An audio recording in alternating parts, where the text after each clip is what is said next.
बहुत समय पहले एक छोटा सा गांव था, हरियाली से भरा हुआ। वहाँ एक ब्राह्मण रहता था, बहुत ही सीधा, ईमानदार और भोला इंसान। वो मंदिर में पूजा करता, गांव वालों के काम करता और भगवान पर पूरा भरोसा रखता था। लेकिन एक बात थी, वो बहुत भरोसेमंद था।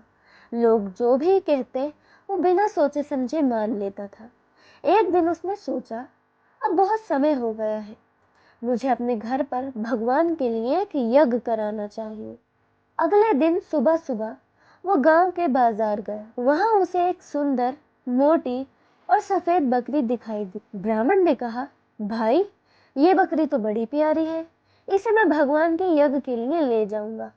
उसने बकरी खरीद ली और उसे अपने कंधे पर उठाकर घर की तरफ चल पड़ा। रास्ता लंबा था, खेतों, जंगलों और ऊंच नीच रास्तों से होकर गुजरता हुआ।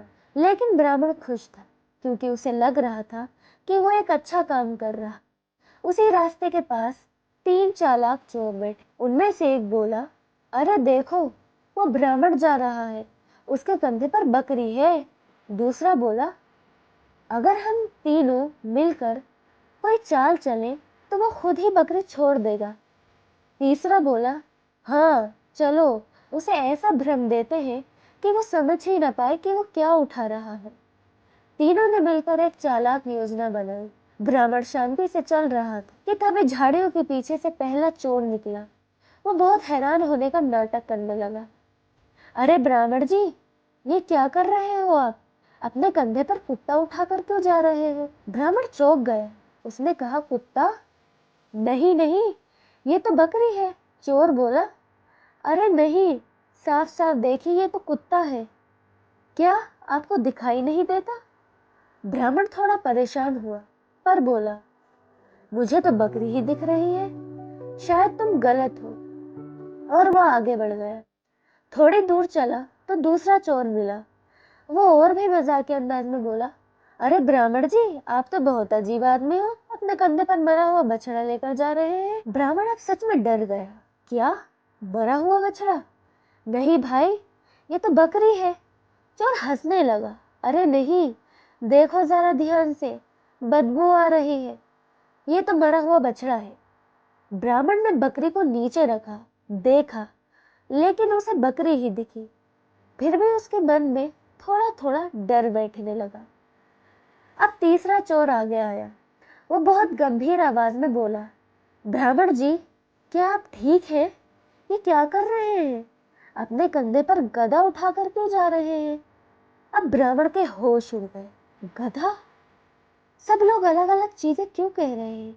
क्या ये कोई जादू है? वो सोचने लगा, शायद ये बकरी नहीं, कोई भूत प्रेत या शापित जानवर है जो अपना रूप बदल रहा है। ब्राह्मण के दिल में अब डर बैठ चुका था। उसने बकरी को जमीन पर गिरा दिया और बोला, हे भगवान, मुझे माफ कर देना, मैं कोई शापित चीज नहीं ले जाऊंगा। और वो डर के मारे भाग गया, बिना पीछे देखे। तीनों चोर पास आ गए और जोर से हंसे, हा हा हा, देखो हमने क्या किया। तीनों ने बकरी उठाई और बोले, अब इसे पकाते हैं और मजे से खाएंगे। उन्होंने आग जलाई, बकरी पकाई और हंसते हुए बोले, कितना आसान था एक भोले आदमी को बेवकूफ बनाना। अगले दिन जब ब्राह्मण गांव पहुंचा तो लोगों ने पूछा, बकरी कहाँ है? ब्राह्मण ने डरते हुए कहा, वो बकरी नहीं थी, वो तो कोई जादुई जीव था। गांव वाले हंसने लगे, अरे नहीं ब्राह्मण जी, आपको तो बस 3 चालाकों ने बेवकूफ बनाया है। ब्राह्मण को बहुत शर्मिंदगी हुई। वो बोला, अब समझ आया, किसी की बातों पर अंधा विश्वास नहीं करना चाहिए। इस कहानी से हमें सीख मिलती है कि हमेशा हमें अपनी आंखों और दिमाग पर भरोसा करना चाहिए। हर बात को बिना सोचे समझे नहीं मानना चाहिए। चालाक लोग भोलेपन का फायदा उठाते हैं। अब सोचो, अगर तुम उस ब्राह्मण की जगह होते तो तुम भी डर जाते या हिम्मत दिखाकर सच्चाई देखते? कमेंट में बताओ कि तुम क्या करते। और अगर कहानी पसंद आई हो तो लाइक और सब्सक्राइब ज़रूर करते हैं। मिलते हैं अगली वीडियो में, जब तक के लिए बाय बाय।